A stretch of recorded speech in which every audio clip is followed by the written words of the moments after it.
नमस्कार। आज हम पढ़ेंगे पश्चिमी रेतीला मैदान।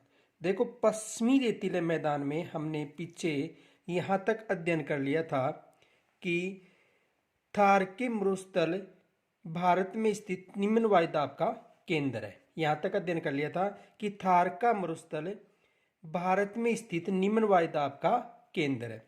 अब देखो, ये जो निम्न वायुदाब का केंद्र है केवल ग्रीष्म काल में, इस ऋतु में होता है ग्रीष्म काल में। देखो नोट, ग्रीष्म काल में तेज गर्मी के कारण इस प्रदेश में न्यून वायुदाब का केंद्र बन जाता है। यानी जहां पर तापमान अधिक होगा वहां पर वायुदाब कम होगा। तो ग्रीष्म काल में जो पश्चिमी रेतीला मैदान है वहां पर तेज धूप के कारण या तेज गर्मी के कारण निम्न वायुदाब का केंद्र होता है, जिसके कारण दक्षिण पश्चिम मानसूनी हवाओं को आकर्षित करता है। किन हवाओं को आकर्षित करता है? दक्षिण पश्चिम मानसूनी हवाओं को आकर्षित करता है। और ये हवाएं संपूर्ण प्रायद्वीप में वर्षा करती है। संपूर्ण प्रायद्वीप में वर्षा करती है। देखो, इसको समझो। देखो, ये राजस्थान,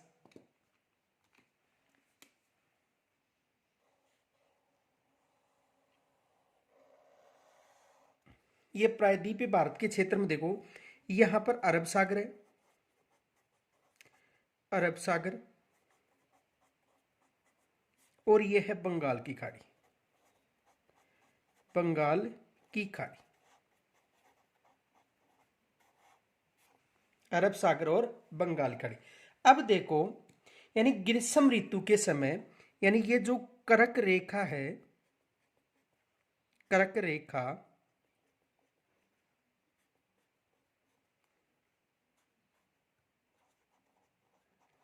कर्क रेखा जो भारत के मध्य से होकर गुजरती है, कर्क रेखा भारत के मध्य से होकर गुजरती है। और यहां पर जून माह में यानी 21 जून को,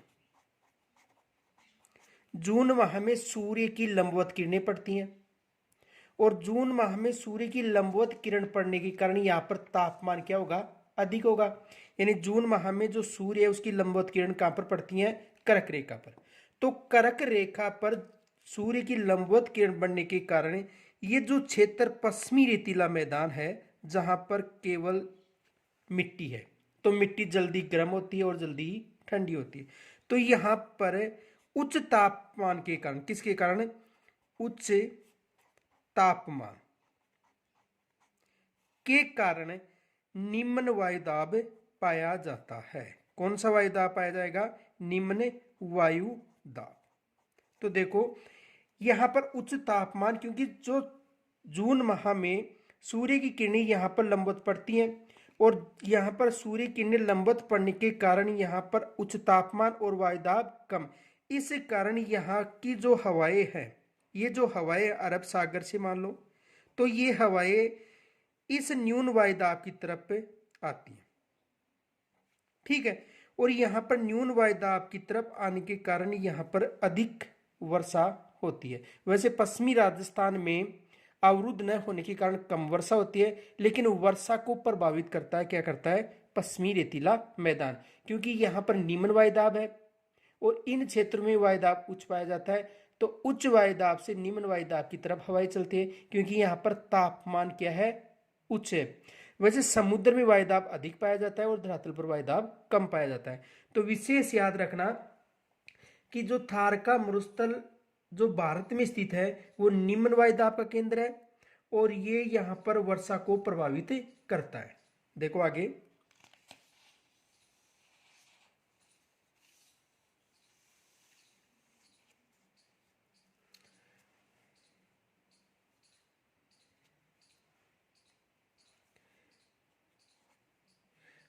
थार का मरुस्थल,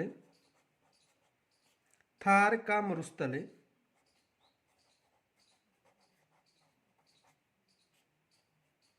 थार का मरुस्थल भारतीय उपमहाद्वीप,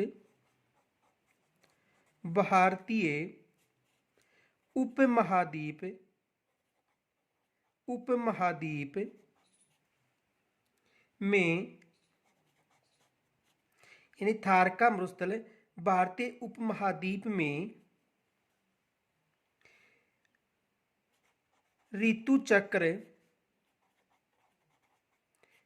चक्र को भी ऋतु चक्र को भी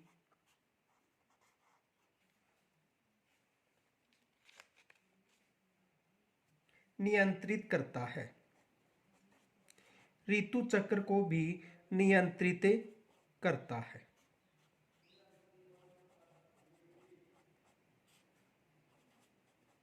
किसको प्रभावित करता है? यानी जो ऋतु चक्र है उसको भी नियंत्रित करता है। ग्रीष्म काल में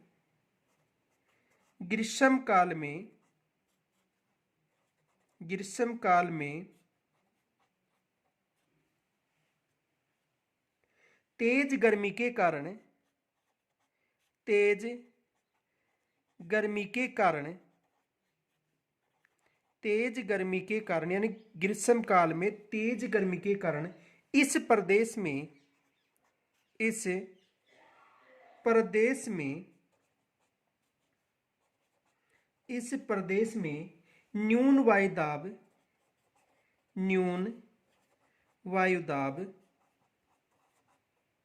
न्यून वायुदाब केंद्र विकसित हो जाता है। केंद्र विकसित हो जाता है यानी न्यून वायुदाब का केंद्र विकसित हो जाता है जो दक्षिण पश्चिम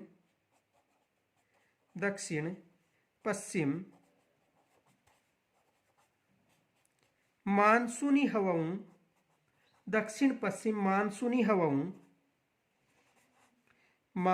हवाओं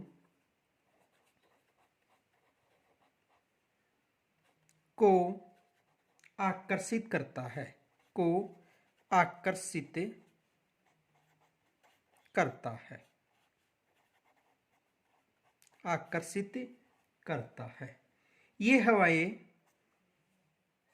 ये हवाएं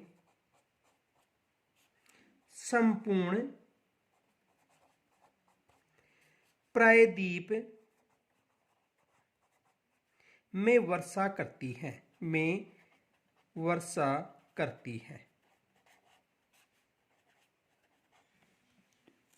तो ये जो हवाएं हैं यानी ये कौन सी स्थिति होगी? दक्षिण पश्चिम, ये पश्चिम क्षेत्र और ये दक्षिण। तो दक्षिण पश्चिम की जो हवाएं चलती हैं वो प्रभावित करती हैं। आगे देखो,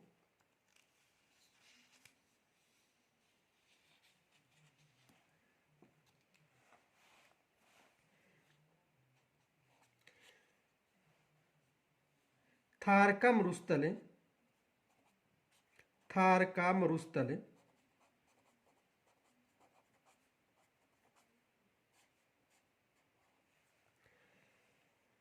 थली या शुष्क बालू के मैदान के नाम से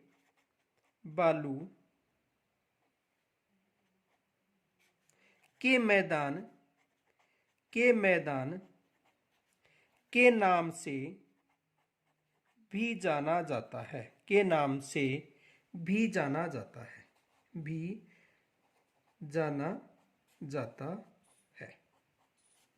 तो थार के मरुस्थल को थली या शुष्क मैदान के नाम से भी जाना जाता है। आगे देखो,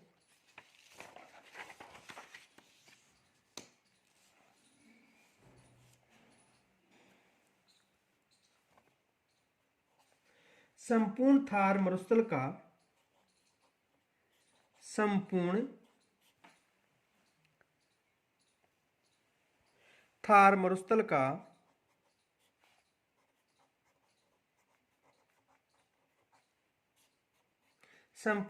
मरुस्थल का लगभग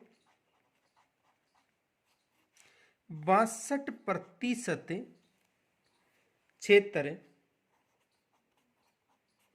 अकेले राजस्थान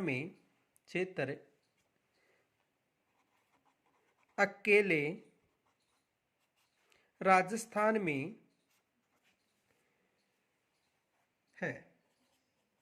यानी अगर राजस्थान की बात करें तो लगभग संपूर्ण जो थार का मरुस्थल है उसका 62% भाग किसमें स्थित है? राजस्थान में। इसे इसे महान भारतीय मरुस्थल, महान भारतीय मरुस्थल, भारतीय मरुस्थल या थार का मरुस्थल, या थार का मरुस्थल, थार का मरुस्थल के नाम से, के नाम से भी जाना जाता है, के नाम से भी जाना जाता है। यानी जो थार का मरुस्थल है उसे महान भारतीय मरुस्थल या थार का मरुस्थल के नाम से भी जाना जाता है। आगे देखो, देखो पश्चिमी राजस्थान में एक स्थानीय हवा है या स्थानीय गर्म पवन है जिसे लू कहते हैं। लू यानी जो पश्चिमी राजस्थान में जो स्थानीय गर्म पवन है उसे क्या कहा जाता है? लू कहा जाता है। देखो पश्चिमी राजस्थान, पश्चिमी राजस्थान में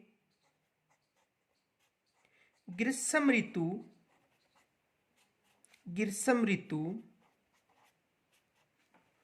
में चलने वाली, में चलने वाली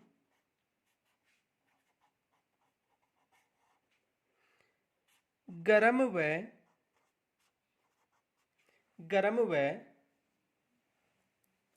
शुष्क पवन, शुष्क पवन।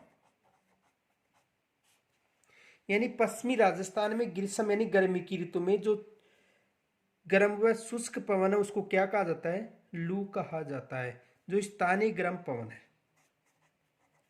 स्थानीय गर्म पवन है। कौन सी पवन है? स्थानीय गर्म पवन। देखो एक विशेष याद रखना, नोट,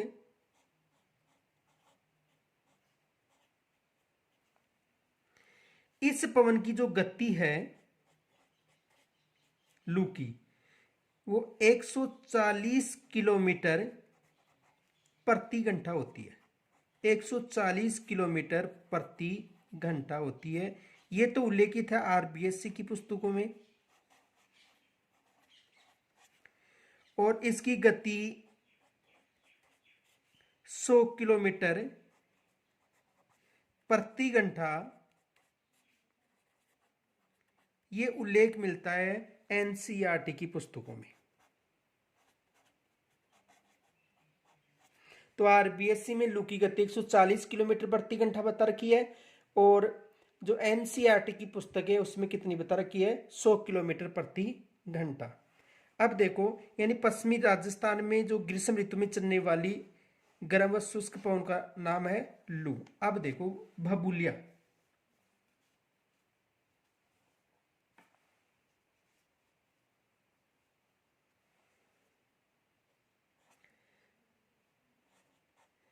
भभूलिया जिसे भभूलिया भी कहा जाता है, भभूलिया। देखो भभूलिया किसे कहते हैं? यानी पश्चिमी राजस्थान में जो स्थानीय चक्रवात है, यानी स्थानीय चक्रवात है पश्चिमी राजस्थान में, उसे क्या कहा जाता है? भभूलिया। देखो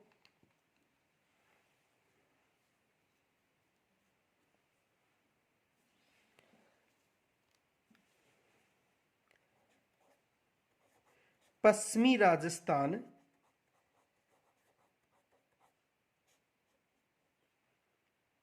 में स्थानीय, पश्चिमी राजस्थान में स्थानीय चक्रवात, स्थानीय चक्रवात भभूलिया, भभूलिया या वितोला या वितोला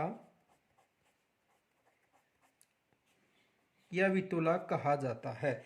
यानी पश्चिमी राजस्थान में जो स्थानीय चक्रवात है उसे बबूला या वितोला कहा जाता है। देखो देखो, यानी कि पश्चिमी राजस्थान में ग्रीष्म ऋतु में, यह धरातल है,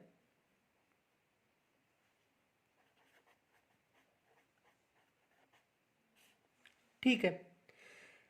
अब पश्चिमी राजस्थान में जब सूर्य की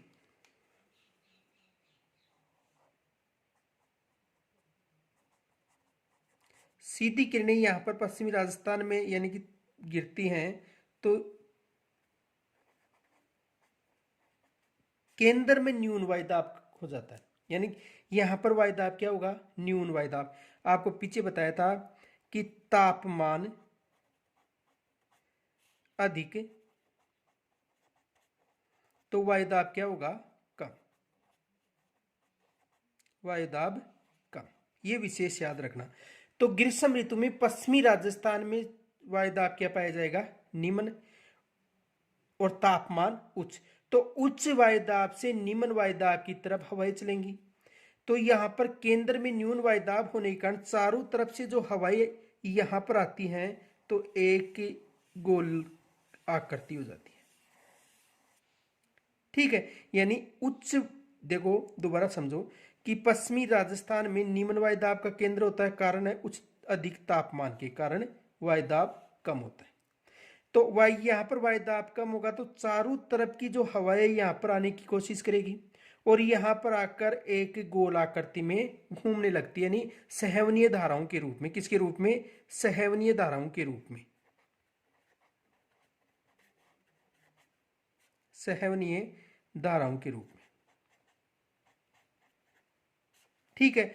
और ये किसका रूप ले लेती है? एक स्थानीय चक्रवात का रूप ले लेती। कारण है कि पश्चिमी राजस्थान में जो तापमान अधिक होने के कारण वायुदाब कम है, और वायुदाब कम होगा तो चारों दिशाओं से हवाएं यहाँ पर आएंगी और आकर ऊपर उठने की कोशिश करेंगी और एक गोल आकृति में घूमने लगेंगी सहवनीय धाराओं के रूप में।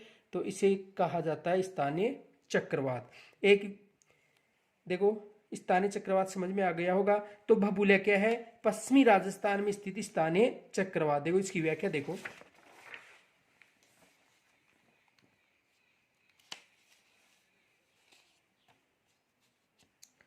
भारत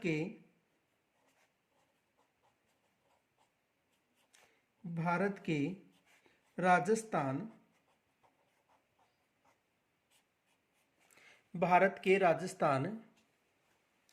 राज्य में भारत के राजस्थान राज्य में थार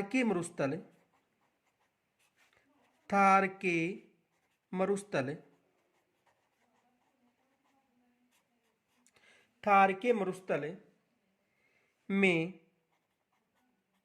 गर्मी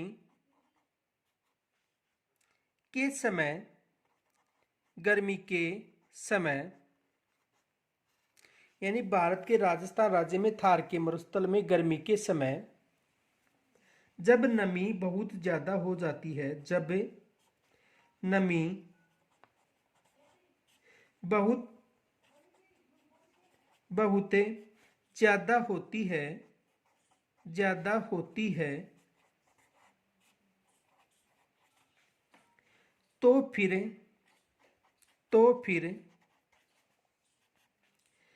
सभी दिशाओं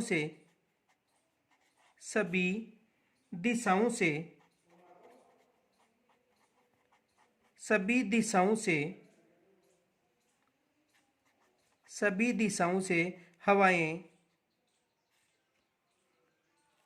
उस नमी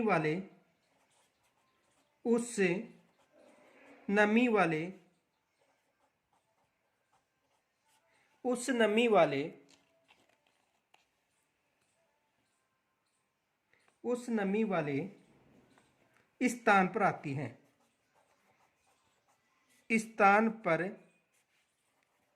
हैं, यानी भारत में जो राजस्थान राज्य है उसमें थार के मरुस्थल में जब न्यून वायुदाब पाया जाता है तो स्थानीय जो हवाएं हैं वो उस क्षेत्र में आने की कोशिश करती हैं। हवाएं या हवाओं के अलग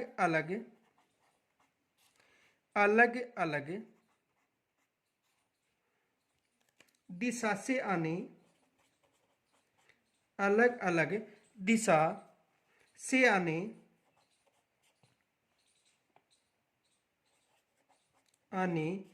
के कारण हवाएं गोल चक्री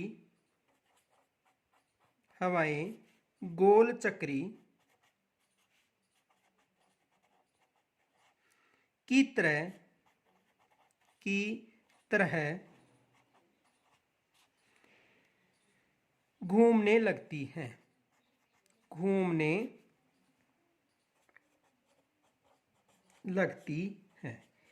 यानी चारों तरफ से जो हवाएं आएंगी तो हवाएं निम्न वायुदाब में चारों तरफ से आएंगी तो गोल गोल आकृति के रूप में घूमने लगेगी और घूमकर ऊपर उठने की कोशिश करेगी और ऊपर की ओर उड़ती है। ऊपर की ओर उठती है यानी ऊपर की ओर उठती हैं जिससे हवा के साथ साथ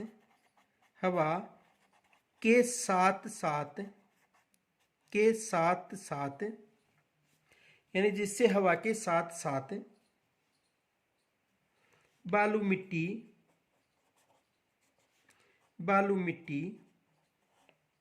यानी हवा के साथ साथ बालू मिट्टी भी ऊपर उठती है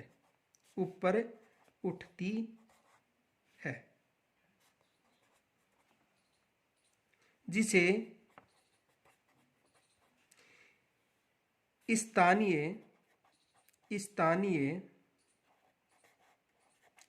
स्थानीय चक्रवात कहते हैं। क्या कहते हैं? स्थानीय चक्रवात। यानी बबूलिया को क्या कहा जाता है? स्थानीय चक्रवात। तो देखो, भारत के राजस्थान राज्य में थार के मरुस्थल में गर्मी के समय जब नमी बहुत ज्यादा होती है तो फिर सभी दिशाओं से हवाएं उस नमी वाले स्थान पर आती हैं। हवाओं के अलग अलग दिशा से आने के कारण हवाएं गोल चक्री की तरह घूमने लगती हैं और ऊपर की ओर उड़ती हैं, जिसे हवाएं अपने साथ साथ बालू मिट्टी को भी ऊपर उठाती हैं, जिसे स्थानीय चक्रवात कहते हैं। देखो, ये था। यहां पर देखो, निम्न वायुदाब का केंद्र था और निम्न वायुदाब का केंद्र होने के कारण चारों तरफ की जो हवाएं वो यहाँ पर आने की कोशिश कर रही है और आने पर यह हवा गोल रूप में घूमती ऊपर उठती है, जिसे स्थानीय चक्रवात के नाम से भी जाना जाता है। आगे देखो,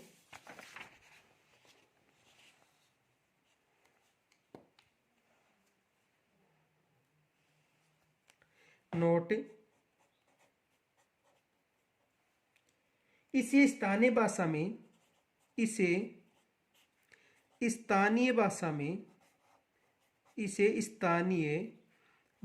में बबूलिया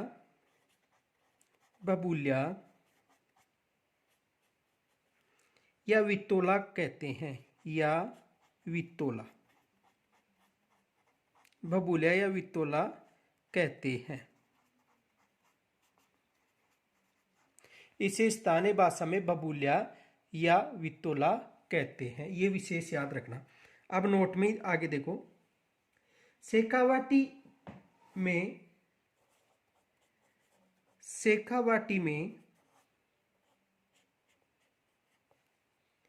इसके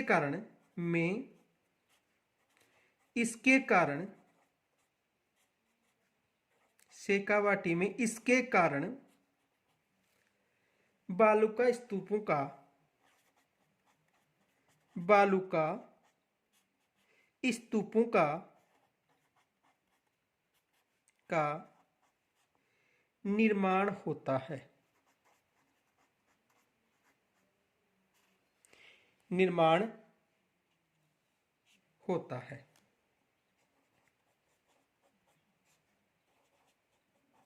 यानी शेखावाटी क्षेत्र में भभूल्या विटोला के कारण बालू का स्तूपों का निर्माण होता है। उन्हें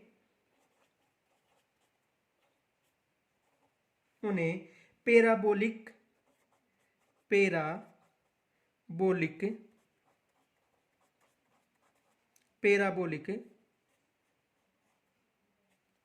बालू का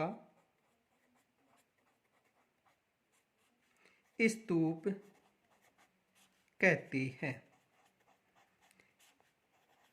ये विशेष याद रखना कि भभूल्या के द्वारा जो शेखावाटी क्षेत्र में बालू का स्तूपों का निर्माण होता है उसे क्या कहा जाता है? पैराबोलिक। आगे देखो नोट में ही, ये स्तूप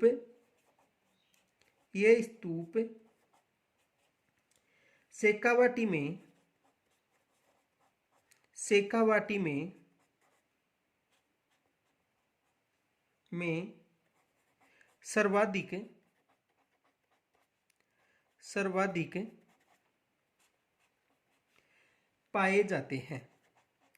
सर्वाधिक पाए जाते हैं।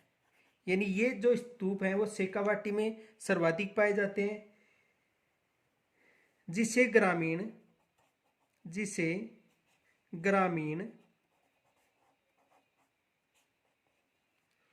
भूत कहते हैं।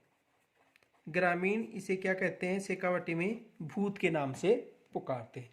तो समझ में आ गया होगा। यानी भभूल्या या विटोला स्थानीय चक्रवात को कहा जाता है। आगे देखो,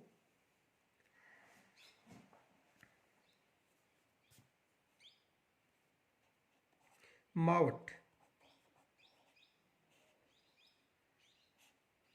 देखो शीतकालीन जो वर्षा है उसे किसके नाम से पुकारा जाता है? मावट। देखो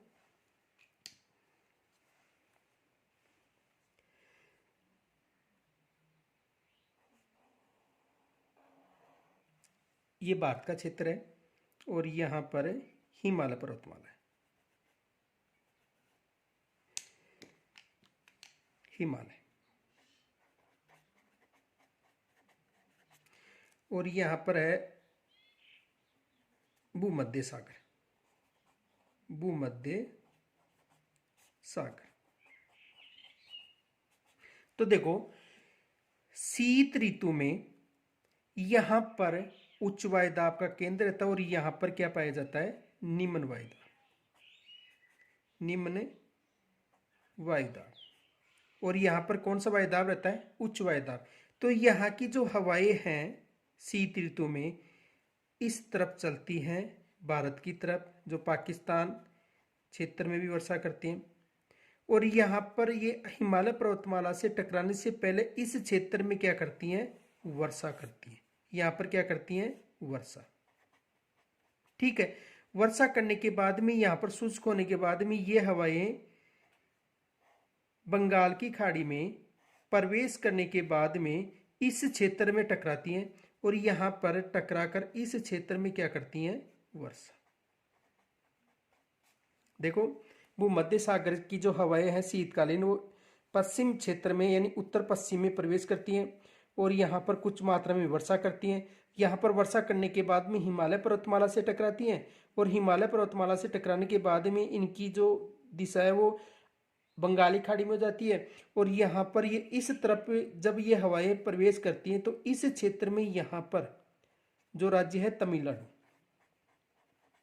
तमिलनाडु, तो यहाँ पर तमिलनाडु में ये वर्षा करती है। किस क्षेत्र में करती हैं? तमिलनाडु में ये वर्षा करती है। और तमिलनाडु ना आए तो ये है कोरोमंडल तट, या आ सकता है कोरोमंडल तट। कोरोमंडल तट।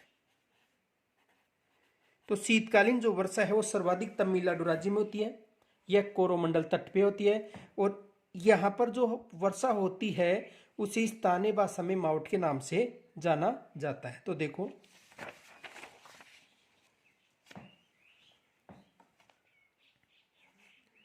भूमध्य भूमध्य सागरीय भूमध्य सागरीय पश्चिमी विक्षोभों पश्चिमी विक्षोभों पश्चिमी विक्षोभों से शीत ऋतु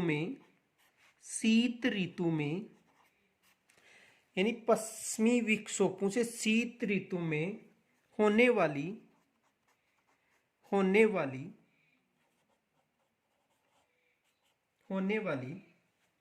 वर्षा जो रबी की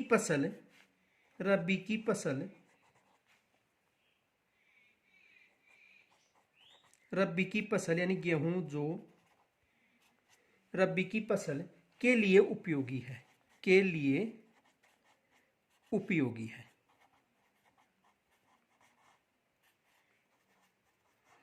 तो भूमध्य सागरीय जो पश्चिमी विक्षोभ है जिससे शीत ऋतु में वर्षा होती है उसे माउट कहते हैं और ये वर्षा रबी की फसल के लिए क्या है, लाभदायक है। आगे देखो, पुरवाइयां किसे कहते हैं? पुरवाइयां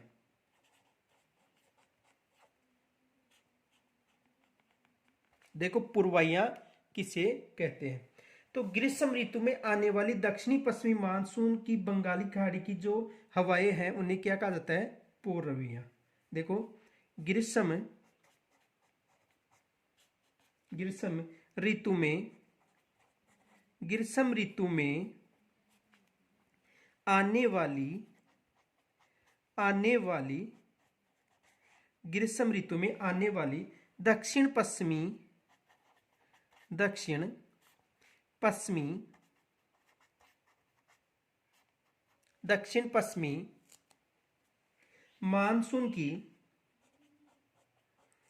मानसून की बंगाल की खाड़ी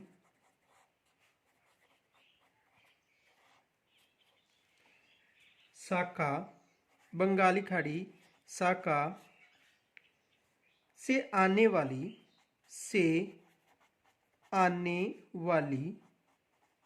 हवाएं।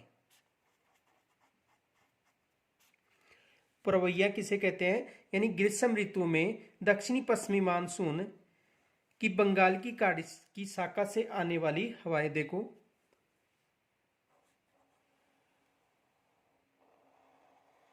ये प्रायद्वीप भारत है,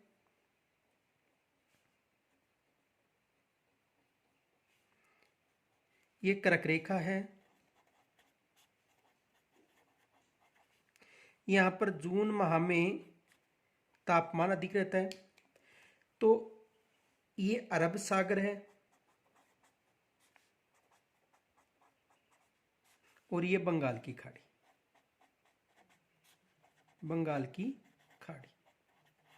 तो देखो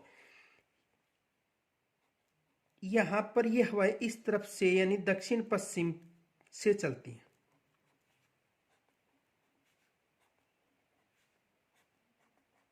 ठीक है, तो यहां पर जो हिमालय पर्वतमाला है, कौन सा पर्वतमाला है? हिमालय पर्वतमाला। तो ये हवाएं इस पर्वतमाला से टकराकर इस तरफ मुख कर लेती हैं। ठीक है, और ये हवाएं यानी ये पश्चिम दिशा हो गई और ये हो गई दक्षिण दिशा। तो दक्षिण पश्चिम यानी दक्षिण पश्चिम की मानसूनी हवाएं यानी दक्षिण पश्चिम की मानसूनी हवाएं हिमालय पर्वतमाला से टकराकर इस तरफ मुख कर लेती हैं, राजस्थान की तरफ। तो ये हवाएं इस तरफ पूर्व की तरफ से चलती हैं। ठीक है, और पूर्व की तरफ से चलने के कारण इसको क्या कहा जाता है? पुरवैया कहा जाता है। यानी पूर्व की तरफ से चलने के कारण इनको क्या कहा जाता है? पुरवैया कहा जाता है, क्योंकि यहां पर ग्रीष्म ऋतु में क्या होता है? न्यून वायुदाब होता है, न्यून वायुदाब। आ गया होगा समझ में? यानी ग्रीष्म ऋतु में आने वाली दक्षिण पश्चिमी, ये दक्षिण पश्चिमी, ग्रीष्म ऋतु में दक्षिण पश्चिमी हो गई, और बंगाली खाड़ी में हिमालय पर्वतमाला से टकराकर इस तरफ अपना मुख कर लेती हैं, तो इन्हें क्या कहा जाता है? पूर्वइया। नीचे देखो नोट, नोट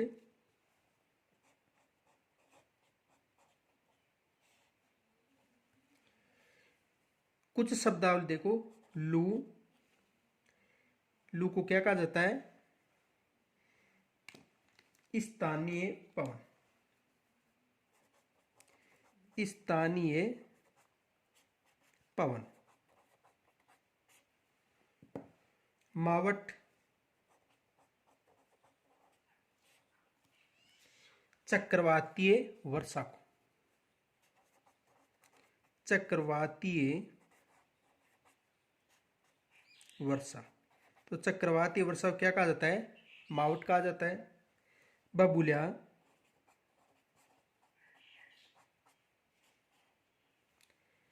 चक्रवात कहा जाता है, स्थानीय चक्रवात, स्थानीय चक्रवात।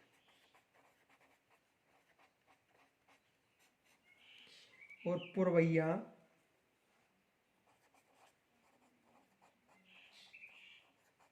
पूर्वइया।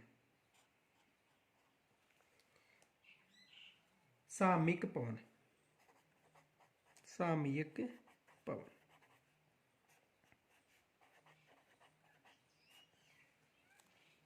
आगे देखो,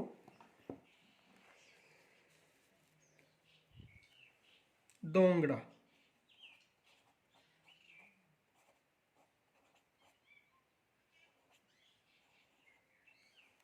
इस राजस्थान में ग्रीष्म ऋतु में होने वाली, राजस्थान में ग्रीष्म ऋतु में, ग्रीष्म ऋतु में, ग्रीष्म ऋतु में होने वाली, होने वाली मानसून पूर्व, मानसून पूर्व वर्षा। यानी दोंगड़ा किसे कहते हैं? कि राजस्थान में ग्रीष्म ऋतु में मानसून पूर्व जो वर्षा होती है उसे क्या कहा जाता है? दोंगड़ा। आगे देखो,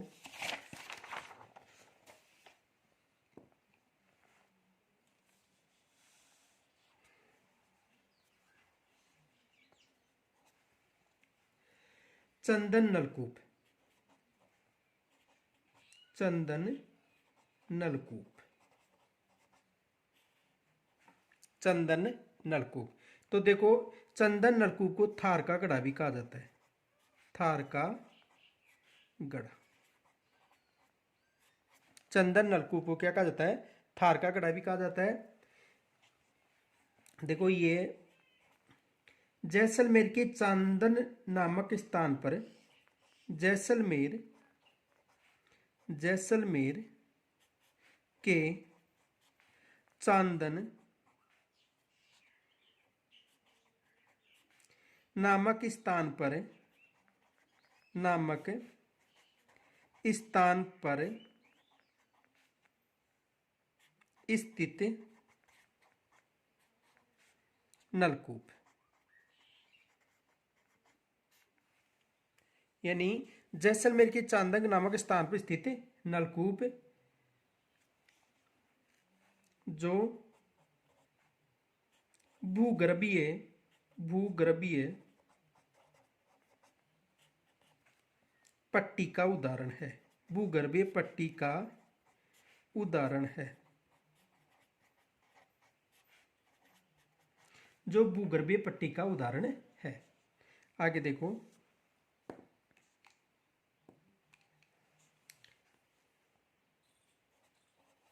आकल गांव जीवाश्म पार्क, आकल गांव जीवाश्म पार्क।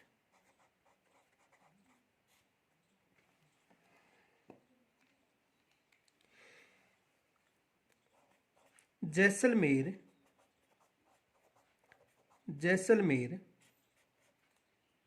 के आकल गांव के आकल गांव, जैसलमेर के आकल गांव से जुरेसिक जुरेसिक कालीन जुरेसिक कालीन प्राकृतिक प्राकृतिक वनस्पति वनस्पति प्राकृतिक वनस्पति के अवशेष मिले हैं, के अवशेष मिले हैं, के अवशेष मिले हैं। यानी जैसलमेर में आकलगांव में जो जुरेसिक कालीन प्राकृतिक वनस्पति के अवशेष मिले हैं।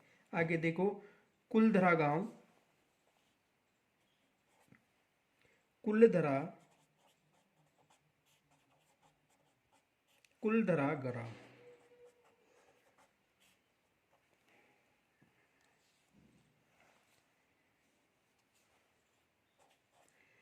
जैसलमेर जैसलमेर के कुलधरा ग्राम से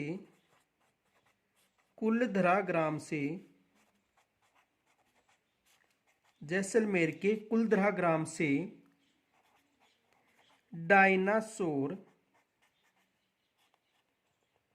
डायनासोर या व्हेल मछली के अवशेष मिले हैं, व्हेल मछली के अवशेष मिले हैं। व्हेल मछली के अवशेष मिले हैं किससे, किस क्षेत्र से? कुलधरा ग्राम, जो कहां पर है? जैसलमेर। आगे देखो, समगांव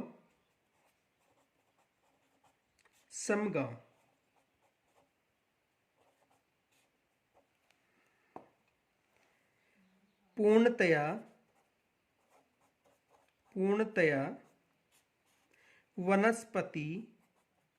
वनस्पति रहित क्षेत्र, यानी वनस्पति रहित क्षेत्र कौन सा है? समगांव। आगे देखो, थली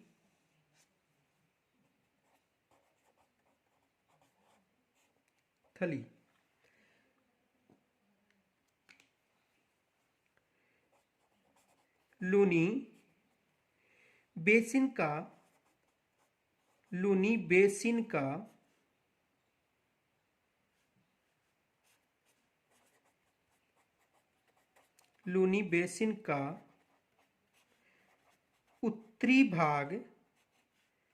उत्तरी भाग जो मरुस्थली है, कौन सा है? मरुस्थली। उसका स्थानीय नाम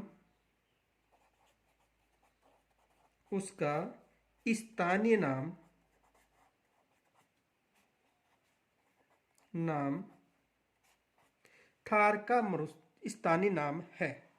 उसका स्थानीय नाम क्या है? थली। आगे देखो,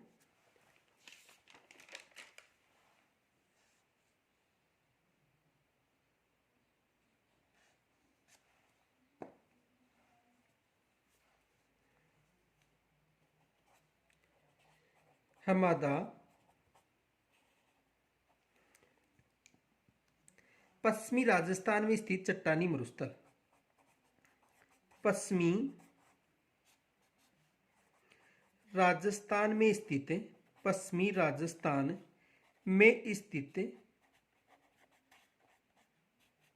चट्टानी मरुस्थल। पश्चिमी राजस्थान में स्थित चट्टानी मरुस्थल को क्या कहता है? हमादा। रेग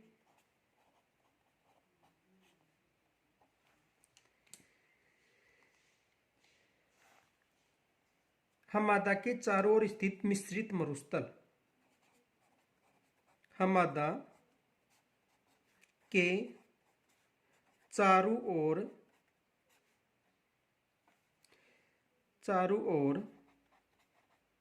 स्थित मिश्रित मरुस्थल, मिश्रित मरुस्थल यानी किसकी चारों तरफ, हमादा के चारों तरफ। आगे देखो, इर्ग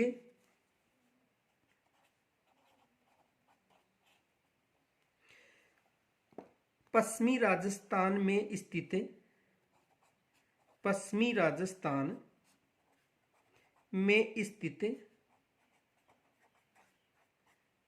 पश्चिमी राजस्थान में स्थित महान मरुस्थल, महान मरुस्थल को इर्ग कहते हैं, इर्ग कहते हैं। यानी पश्चिमी राजस्थान में स्थित जो महान मरुस्थल है उसे क्या कहा जाता है, इर्ग। आगे देखो,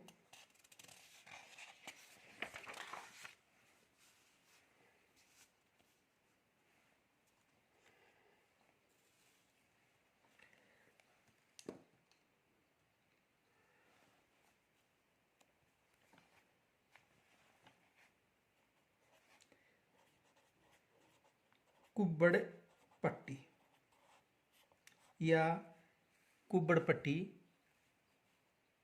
या बांका पट्टी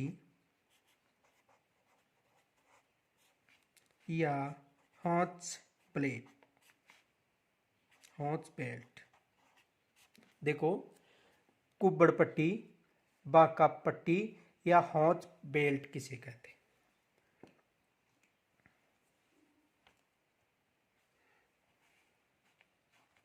देखो, नागौर से लेकर अजमेर के मध्य जो एक फ्लोराइड जल पट्टी है उसे कुब्बड़ पट्टी कहा जाता है। नागौर से अजमेर, से अजमेर के मध्य, के मध्य स्थित फ्लोराइड, फ्लोराइड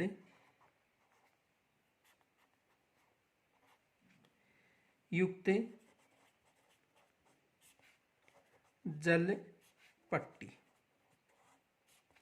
यानी कुब्बड़ पट्टी का मतलब है कि जो नागौर से अजमेर के मध्य स्थित फ्लोराइड युक्त जल पट्टी। एक विशेष याद रखना, यानी कि फ्लोराइड से प्रभावित डूंगरपुर जिला है सबसे अधिक, और अगर गांव पूछे तो मांडू की पाल।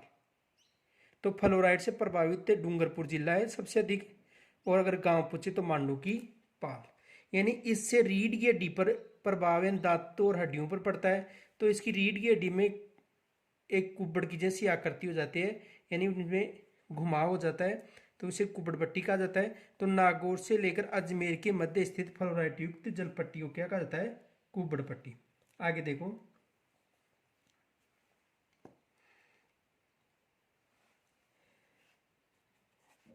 शेखावाटी प्रदेश में, शेखावाटी प्रदेश में, शेखावाटी प्रदेश में वर्षा जल संरक्षण हेतु, वर्षा जल संरक्षण हेतु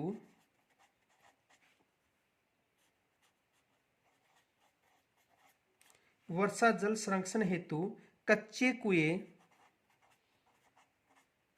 कच्चे कुएं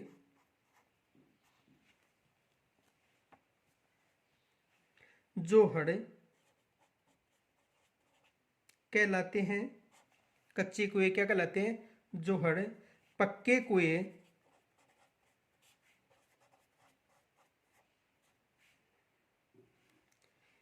नाड़ा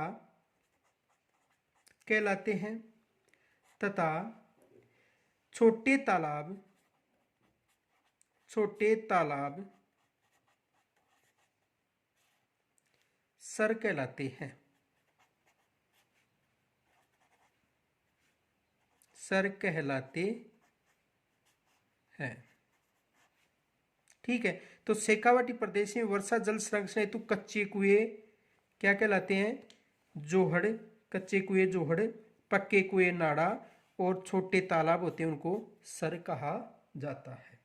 आगे देखो,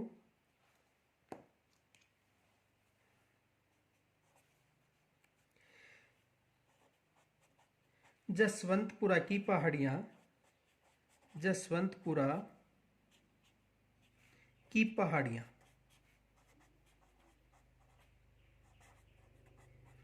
जसवंतपुरा की पहाड़ियां कहां पर है? जालोर में। तो देखो, इस जो जसवंतपुरा की पहाड़ियां जालोर हैं, तो इस पहाड़ी श्रृंखला में निम्न पर्वत चोटियां हैं। इस पहाड़ी श्रृंखला में निम्न पर्वत चोटियां। तो देखो इसमें कौन कौन सी पर्वत चोटियां, देखो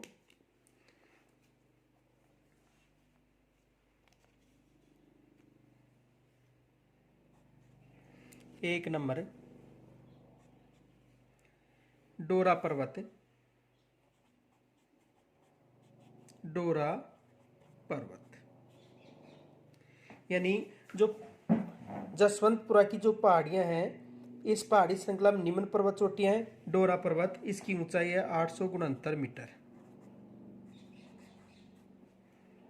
दूसरी है इसराना भाकर, इसराना भाकर, और इसराना भाकर की ऊंचाई है 838 मीटर, 838 मीटर। तीसरी है रोजा भाकर, रोजा भाकर, इसकी ऊंचाई है 730 मीटर, 730 मीटर। फिर है झारोल पर्वत, झारोल पर्वत, इसकी ऊंचाई है 588 मीटर, 588 मीटर। और फिर है सुंदा पर्वत, सुंदा पर्वत, और इसकी ऊंचाई है 530 मीटर। तो देखो, डोरा पर्वत है, उसकी ऊंचाई है 869,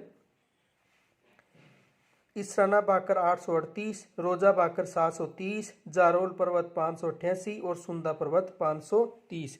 एक विशेष याद रखना, पश्चिमी राजस्थान की सबसे ऊंची चोटियां, पश्चिमी राजस्थान की सबसे ऊंची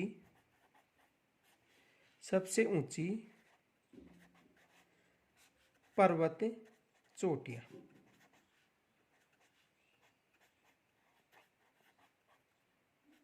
पश्चिमी राजस्थान में स्थित सबसे ऊंची पर्वत चोटियां, ये विशेष याद रखना। आगे देखो,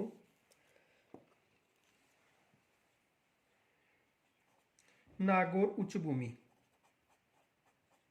नागौर उच्च भूमि। देखो, नागौर उच्च भूमि का पीछे अध्ययन किया था, लेकिन इसमें 3 श्रेणियां विशेष याद रखना, 3 श्रेणियां स्थित है। यानी नागौर उच्च भूमि में 3 श्रेणियां स्थित है। इसका जो वर्णन है वो पीछे कर चुके हैं हम। तो देखो कौन कौन सी, एक मकराना, मकराना श्रेणी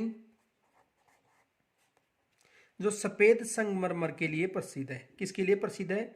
सफेद संगमरमर के लिए। किसके लिए प्रसिद्ध है? सफेद संगमरमर के लिए। फिर देखो मांगलोद श्रेणी, मांगलोद श्रेणी जो किसके लिए प्रसिद्ध है? जिप्सम के लिए। और तीसरी है जायल श्रेणी,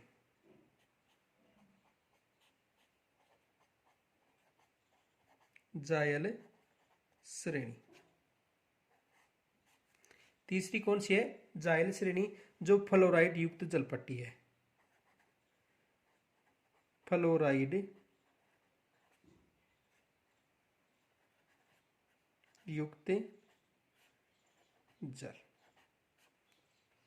तो नागौर उच्च भूमि में 3 श्रेणी है, मकराना श्रेणी, मांगलोद श्रेणी और इनके अलावा जायल श्रेणी। और जो नागौर उच्च भूमि है उसका पीछे हमने अध्ययन कर लिया था।